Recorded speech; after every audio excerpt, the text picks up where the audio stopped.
আসসালামু আলাইকুম এসএসসি 26 ব্যাচের শিক্ষার্থীরা, আমি ফারহানা আক্তার স্নিগ্ধা চলে আসলাম আমাদের technique easy education road two mission 100 গার্হস্থ্য বিজ্ঞানের সাজেশন নিয়ে। আমরা এই সাজেশনে আলোচনা করব, অর্থাৎ এসএসসি 26 ব্যাচের সংক্ষিপ্ত সিলেবাস অনুসারে কিন্তু আমাদের এই সাজেশনটা সাজানো হয়েছে। প্রতিটি বোর্ডের জন্য এই সাজেশনটি প্রয়োজনীয় এবং কি পুঙ্খানুভাবে কিন্তু আমরা আলোচনা করেছি। প্রতিটি টপিকের থেকে আমরা গুরুত্বপূর্ণ প্রশ্নগুলোকে সেগুলো তোমাদের সামনে রেখেছি যাতে তোমরা পড়তে কিন্তু খুব সুবিধা হয়।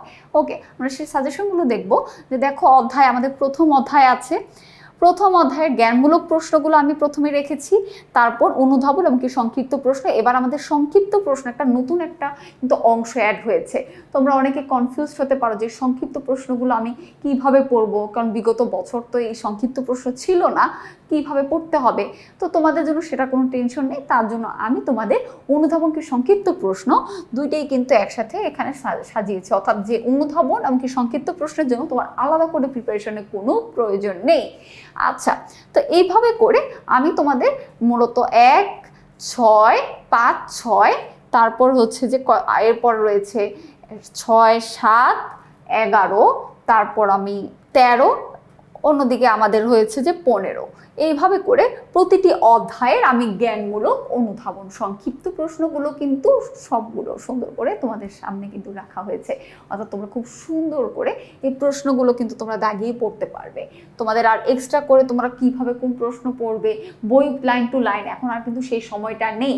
তোমাদের প্রশ্নগুলো বিগত বছরের প্রশ্নগুলো যেগুলো বারবার রিপিট হচ্ছে সেই প্রশ্নগুলোকে আমরা 3 স্টার দিয়েছি, এমনকি যেগুলো আরেকটু কম গুরুত্বপূর্ণ সেগুলোকে 2 স্টার, এমনকি আরেকটু যেগুলো একদমই খুব কম আসে পরীক্ষায় সেই প্রশ্নগুলোকে 1 স্টার দিয়ে আমরা সাজিয়েছি যাতে তোমাদের পড়তে সুবিধা হয়। এখন আমি একটু বলবো কিভাবে তোমরা এই সাজেশনটা পড়বে।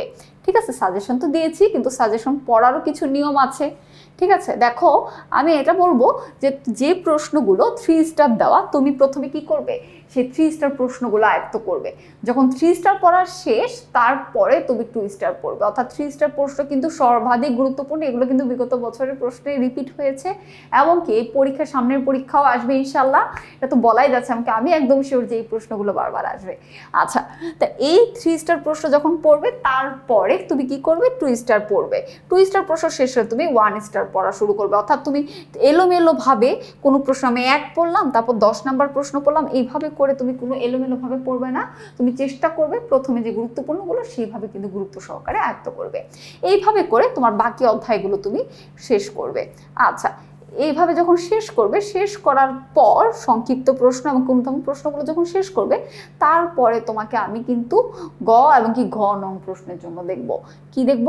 গ এবং কি ঘ নং প্রশ্ন, যেটা আমাদের সৃজনশীলের জন্য মোস্ট ইম্পর্টেন্ট।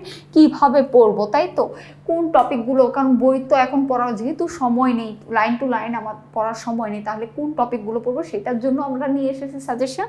দেখো, প্রথম অধ্যায় গৃহ ব্যবস্থাপনা, তার জন্য যে টপিকটা আছে তুমি জাস্ট বইটা খুলবে, খোলার পর প্রথম অধ্যায়ের এই টপিকটা বের করবে, লক্ষ্যের প্রকারভেদ ও তার ব্যাখ্যা। এটা ডিরেক্ট তুমি করার পর কি করবে, ওই টপিকটা ডিরেক্ট পড়বে। তোমার আর বামে ডামে তাকানোর দরকার নেই, আশেপাশে কোন টপিক আছে কোনটা পড়ার দরকার ওটা আর দরকার নেই। তুমি জাস্ট টপিকটা বের করে দাগিয়ে এক একটা করে টপিক পড়বে। আর তুমি কি করবে, এভাবে টিক মার্ক দেবে, যখন যে টপিক পড়া হবে সেভাবে টিক মার্ক দিবে। পরবর্তী তারপর তুমি পরবর্তী প্রশ্নে যাবে।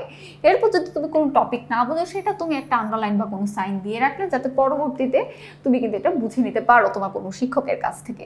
এরপর তোমার এভাবে করে প্রতিটা অধ্যায় তুমি কি করবে, শেষ করবে। ওকে, 15 এবং কি তারপরে 15 নং অধ্যায় পর্যন্ত এভাবে আস্তে আস্তে তুমি কিন্তু সবগুলো টপিক বই থেকে, তোমার আর এক্সট্রা কোনো কিছু পড়ার দরকার নেই। অনেক টপিক আছে যেগুলো বিগত সময় কোনোদিন আসেনি এবং একদম খুবই কম গুরুত্বপূর্ণ, আসার সম্ভাবনা নেই, সেই টপিকগুলো কিন্তু আমি বাদ দিয়েছি। এমনকি যেগুলো সব থেকে গুরুত্বপূর্ণ সেই টপিকগুলো কিন্তু আমাদের এই সাজেশনে অ্যাড করা হয়েছে। আচ্ছা, এরপর তোমার হচ্ছে যে কি রয়েছে, 16 এবং কি 17 নং অধ্যায়। এটা একটা সিলেবাসে আছে, কিন্তু এই যে দুইটা অধ্যায়, এই দুইটা আমাদের ব্যবহারিক পরীক্ষার জন্য, যখন তোমার ব্যবহারিক পরীক্ষা হবে তখন তুমি এই দুইটা অধ্যায় পড়ে যাবে। এই ব্যবহারিক পরীক্ষার সময় এই দুইটা অধ্যায় পড়ার পর এই দুইটা অধ্যায় থেকে তোমাকে মিনিমাম মৌখিক প্রশ্ন করবে। ওকে, আশা করি আমাদের এই সাজেশনটা তুমি পড়ার নিয়মটা বুঝতে পেরেছো। আমাদের সাজেশন অবশ্যই, আমাদের রোড টু মিশন 100 সাজেশন বইটা তোমরা অবশ্যই নিবে এবং কি সেইখান থেকে আমাদের সাজেশনগুলো পড়ে বিগত বছরের প্রশ্নগুলো তোমার আর এক্সট্রা করে তোমার কিন্তু পড়া লাগবে না, তুমি এইখান থেকে সব ধরনের প্রশ্নগুলো কিন্তু তুমি পেয়ে যাবে। আশা করি তোমরা আমাদের এই সাজেশন পড়ার নিয়মটা তোমরা বুঝতে পেরেছো। এইভাবে যদি সাজেশনটা তোমরা আয়ত্ত করো তোমরা অবশ্যই 100-তে 100ই পাবে। সবাই ভালো থাকবে, সুস্থ থাকবে, টেকনিক ইজি এডুকেশনের পাশে থাকবে। আসসালামু আলাইকুম।